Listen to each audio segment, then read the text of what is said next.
What's up, everybody? I just finished my very first Street Seniors book, and it was kind of a middle of a road kind of book for me because on one hand I really liked it, and one hand I kind of didn't. One thing I'll mention right off the bat is these books have to step back cover art, which is both really cool and not my favorite. Mainly because it feels like it's really cheap. Like I feel like anytime I'm laying a book on top of this, it's gonna tear it. Like I had books laying on this when I was moving it around. I had to move this on top, and it's just like so. I mean, it's like it's literally just cut paper. So it's not a great design. I do like the different weapons and stuff like on the cover art. There's one with like a hook that's probably like my favorite. I really like it, but yeah, it's okay. As for the story, Fear Street Seniors, the episode one, which is a weird thing. It's just episode instead of like number one. Basically, there's two storylines going on, and one is with the perspective of Josh, and the other is the perspective of Josie.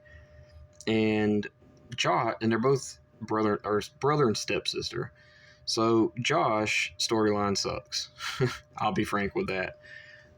Basically, he's dating this girl named Deborah, and he sees this guy named Clark, who everybody makes fun of, and they call him Count Clarkula because he dresses like a vampire every day, and it's really cheesy. Like the vampire stuff is not good in Fear Street. I read Goodnight Kiss a couple years ago, and I didn't really. I'll talk about that later. But anyway, yeah. So there's a storyline where basically his girlfriend Deborah is seeing this other guy named Clark, and Josh assumes he's a vampire because he dresses like one. And there's like a lot of stuff pointing to him being a vampire. Like there's neck bite marks on Deborah's neck. There's like a mind control kind of thing going on, and they're just different things like that. That's really cheesy. He also they sneak into his house and they see that his bed is covered in dirt. And the tie into this later on is so stupid. Jesus, it's dumb. I didn't like the vampire storyline at all. Like it was so dull. It reminded me a lot of like the Bailey School Kids series, which isn't a bad series, but comparing it to Fear Street is, I mean, it's like apples and oranges. It makes no sense.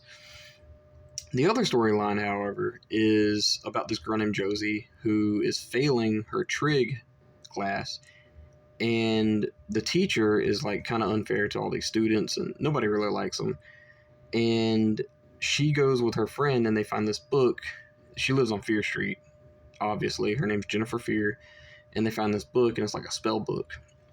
So they discovered a spell called the Doom Spell, and they start playing around with it and trying to make it real. And they put a spell on the teacher named Mr. Tolkerson and this other lady, a girl that's is enemies with Josie.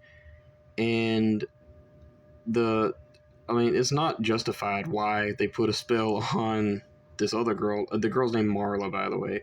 Doesn't matter. All these kids are the same. I mean, there's literally no characterization of any of these characters. I mean, Clark is probably the deepest character we got, and he just dresses like a vampire. That's the only thing I can tell you about him. There is like man, I'm having like a Joe Biden moment here, but it's like a calendar, or not a calendar. What do you call the yearbook photos? There we go. Man, I'm so sorry. There's like yearbook photos at the beginning of these books, and I noticed like later on they got like X's across the kids that die, which is pretty dark and pretty cool. And yeah, that's the only thing we know about these characters. I mean, there is a little bit more characterization in that than the actual book. Anyway, she puts a spell on the girl Josie puts a spell on Tolkerson without the other girls knowing, because the mom walks in and something happens to Tolkerson that is pretty scary.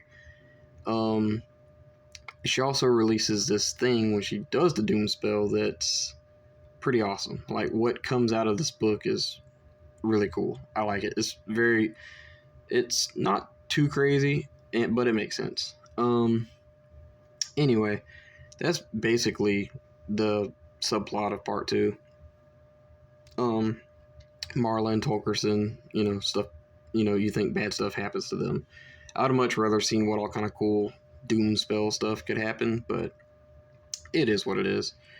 Towards the end of the book, there's like this little party, the actual party, and there's like half of the party stuff is dumb to me, and then the other half is really cool. So, again, this book is way all over the place for me.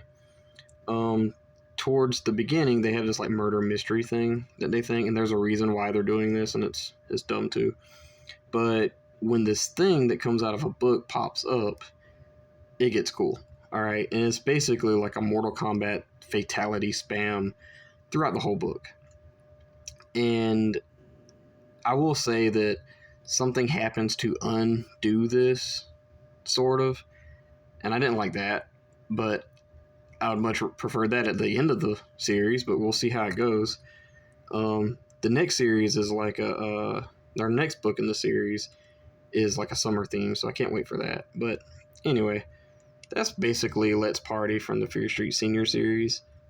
I'd probably give this thing a 3 out of 5 stars. I mean, it's not perfect, but it does have really good gore. But I don't think the gore is enough to make this book anything higher.